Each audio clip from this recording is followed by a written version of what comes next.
Rasulillah wa ala alihi wa sahbihi wa man wala. On continue, Inch'Allah. Donc, on a fini avec les Ash'arites. On parlait maintenant des Maturidites. Peut-être pour certains, peut-être la première fois qu'ils entendent ce nom. Donc, les Maturidites. Et donc, qu'est-ce que les Maturidites? Alors, l'école Maturidite est attribuée à Abu Mansour Muhammad al-Maturidi. Donc, d'où les Maturidites.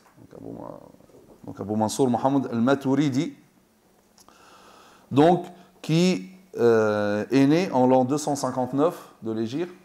Donc c'est-à-dire que là, on est toujours dans l'époque des Salaf, notamment même avec Abu al-Hassan al-Ash'ari. Donc on est dans la période des Salaf.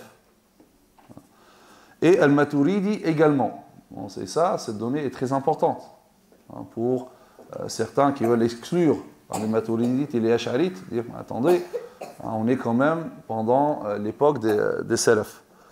Donc il est né en 259 de l'Hégire et mort en l'an 333 de l'Hégire. Il est mort et enterré à Samarkand. Il est né, mort et enterré à Samarkand. Donc Al-Maturidi, c'est un savant hanafite. Il fut l'élève d'un nombre de grands savants, dont Al-Bazdawi, qui est l'un des plus grands savants de tous les temps en matière de usul al-fiqh, les fondements du droit musulman, et à Samarkandi et d'autres. Alors, l'école maturidite, donc quand on parle d'école, on a dit école doctrinale. Comme il y a des écoles dans le fiqh, il y a des écoles dans l'aqida. L'école maturidite s'est répandue en Asie centrale, en Extrême-Orient et en Turquie. Donc elle a bénéficié d'un soutien politique de la part des Saljukites, Salajiqa. Alors, doctrine des Maturidites.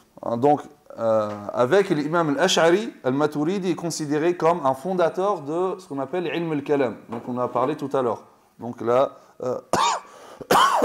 dialectique.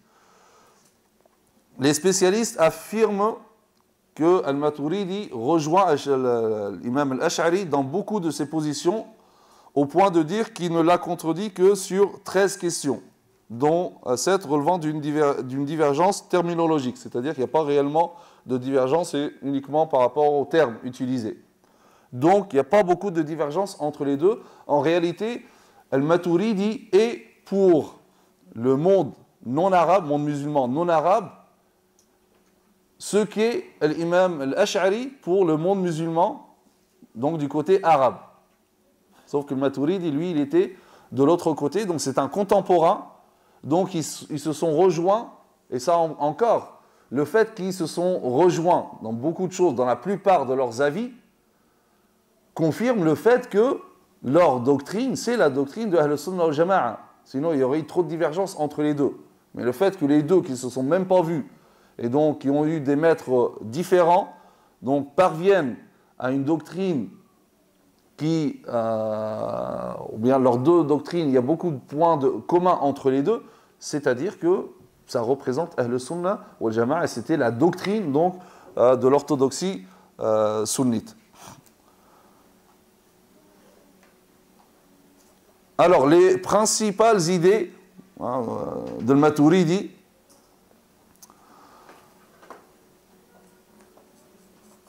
on a dit que la rétribution et le châtiment est en fonction de l'acte humain. Dieu ne châtie pas le bienfaisant équitable. Et là, donc ici, il y a l'un des points de divergence entre les deux. C'est que l'imam al-Ash'ari, il dit que Allah Azza wa Jalla n'est tenu de rien. C'est Allah Azza wa Jalla qui crée. Et donc c'est lui qui fait ce qu'il veut de sa créature. Donc, je vous avais donné l'exemple la dernière fois. Maintenant, quelqu'un... j'ai ma feuille, je fais un avion, je joue avec, etc. Et à un moment, je décide de détruire cet avion et le jeter. Est-ce que j'étais injuste vis-à-vis de quelque chose? Non, ça m'appartient, j'en fais ce que je veux. D'accord? Par contre, si je prenais la feuille de quelqu'un d'autre ou l'avion de quelqu'un d'autre et je le détruis, là c'est une injustice. Car l'injustice, c'est le fait de disposer de ce qui ne m'appartient pas.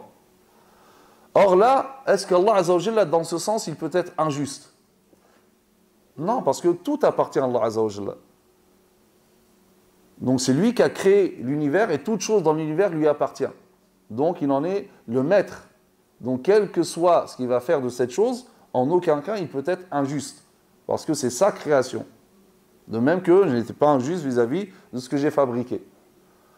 Donc pour l'imam al-Ash'ari, il dit c'est par pure miséricorde, par choix d'Allah Azza wa Jalla, qui a fait en sorte donc qu'il récompense celui qui fait des bonnes actions et il punit celui qui fait des mauvaises actions. Pour les Ash'ari, rien n'empêche Allah Azza wa Jalla de mettre les bienfaisants en enfer et les mauvais au paradis. Et ça ne serait pas une injustice, lui il fait ce qu'il veut. Mais c'est par miséricorde de sa part qu'il fait cela.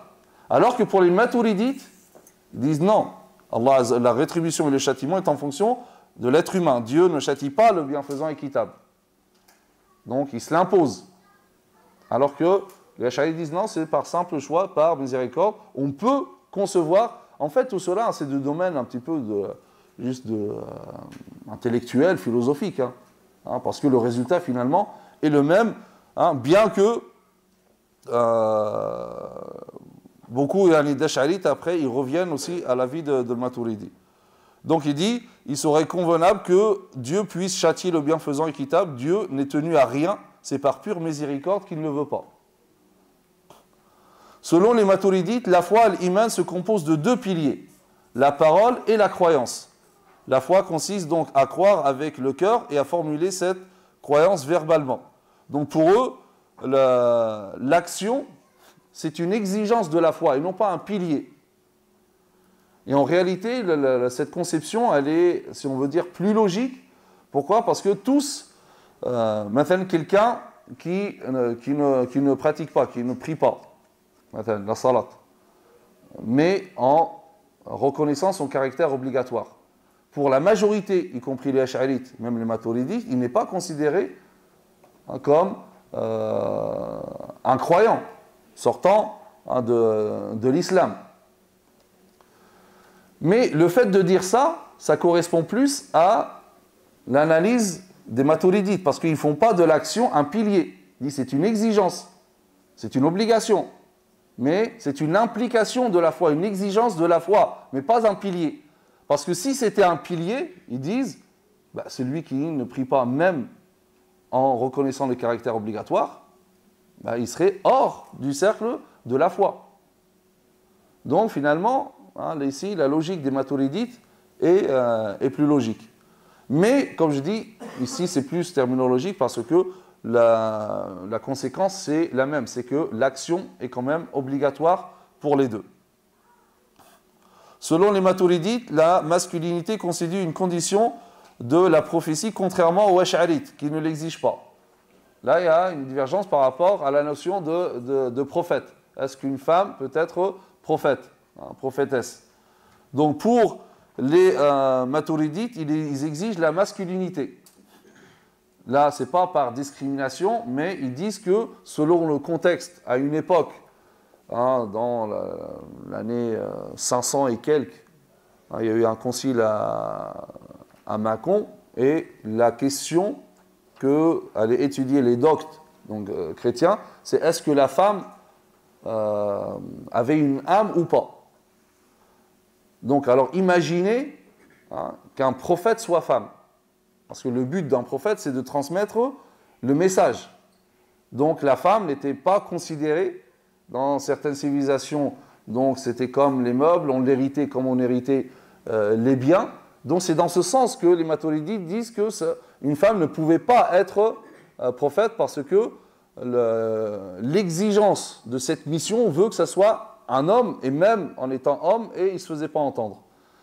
Les Ash'arites disent non, rien n'empêche qu'une femme soit prophétesse, donc ils considèrent que Maryam alayhi salam était prophétesse, la mère de Moussa alayhi salam, etc. Et la divergence ici, c'est par rapport au terme awhayna, ou awha al-wahi dans le Coran. Donc, lorsque Allah Azza wa Jalla nous dit dans le Coran wa awhayna ila ummi Moussa an ardi'ih. Et nous avons awhayna. Le terme awha, littéralement, veut dire révéler. Mais ici, certains vont dire non, ici, donc ils vont faire une métaphore, une interprétation métaphorique. Ils vont dire non, le terme awha ici, c'est inspiré et non pas révélé. Donc 2 secondes, Inch'Allah.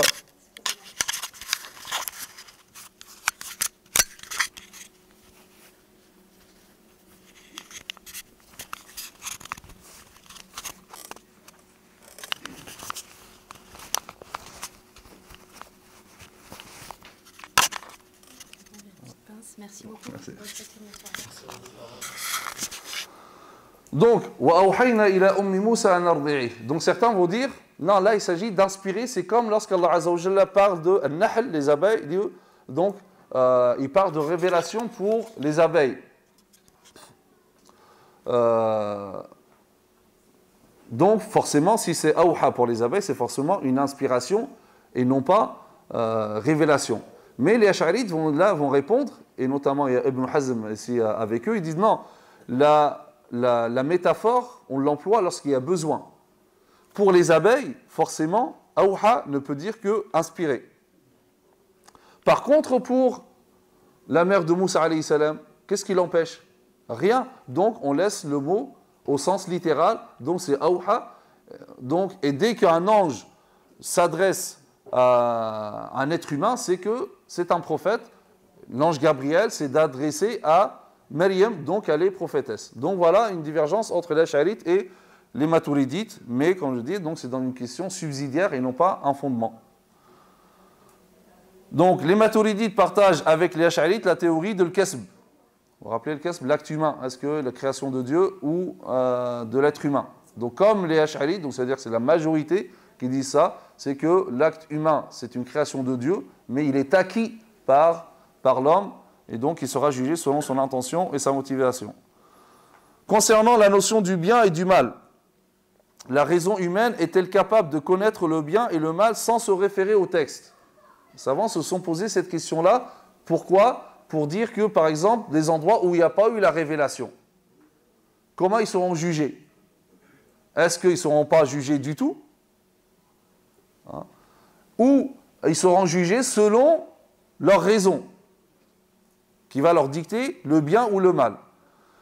Alors, selon les Ash'arites, c'est la religion qui détermine ce qui est bien et ce qui est mal, non la raison. La loi divine est la seule référence pour définir le bien et le mal. Le bien est ce que la loi impose, la loi divine impose, le mal c'est ce qu'elle interdit. Donc, c'est-à-dire que si à un endroit il n'y a pas eu de révélation, donc ces gens-là ne seront pas jugés car ils ne pouvaient pas savoir qu'est-ce qui est bien et qu'est-ce qui est mauvais. Pour les Mu'tazilites, ils disent c'est la raison humaine qui peut connaître la prescription de Dieu et faire la distinction entre le bien et le mal. Donc eux ils disent l'homme n'a pas besoin de messager pour lui apprendre cela car tout acte a des conséquences soit positives soit négatives. Le bien est donc ce que la raison définit comme bien et le mal est ce que la raison définit comme mal. Donc ils vont dire que ces gens qui n'ont rien reçu, ils vont être jugés selon ce que leur raison leur dictait. Si la raison dicte que cette chose est mal, c'est qu'elle est mal auprès de Dieu. Si la raison dicte qu'elle est bien, c'est que cette chose-là est bien auprès de Dieu. Et c'est ce que reprochent donc les Ash'arites aux Mu'tazilites. Les Maturidites, ils ont adopté une position médiane. La raison humaine est capable de reconnaître les mères des vertus et les mères des vices, comme par exemple, c'est que le meurtre c'est mauvais, le mensonge c'est mal, bien la bienfaisance, la charité, etc. c'est bien. La mère des vertus, la mère des vices, ça l'aql peut le savoir. Mais étant limité, le jugement de l'homme ne pourrait englober toute chose. Par conséquent, il a besoin de se référer au messager et à la loi divine pour définir le bien et le mal dans l'absolu. Donc il dit, l'aql peut connaître le bien et le mal, mais ce n'est pas en fonction de cette connaissance que l'être humain sera récompensé ou châtié. Regardez, les Ash'arites ils disent, non, l'aql ne peut pas connaître du tout le bien et le mal. C'est le texte qui dit qu'est-ce qui est bien et qu'est-ce qui est mal. Mu'tazilite, l'opposé. Oui, l'aql peut connaître le bien et le mal, et la récompense, c'est en fonction de la raison. Maturidite, il dit, il y a entre les deux. Certes, l'aql peut définir qu'est-ce qui est bien et mal. Par contre, comme l'aql est limité, donc la récompense ou le châtiment n'est pas en fonction de ce que la raison considère bien ou mal. Hein, c'est un petit peu, imaginez ces débats philosophiques à l'époque, hein, ça casse la tête. Hein.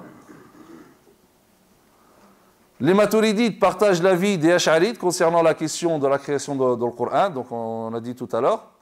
Donc voilà, en gros, hein, par rapport aux Maturidites. Donc Maturidites, on a dit, c'est surtout donc diffusé chez ou dans le monde musulman non arabe. Donc notamment, hein, tous les Hanafites sont Maturidites.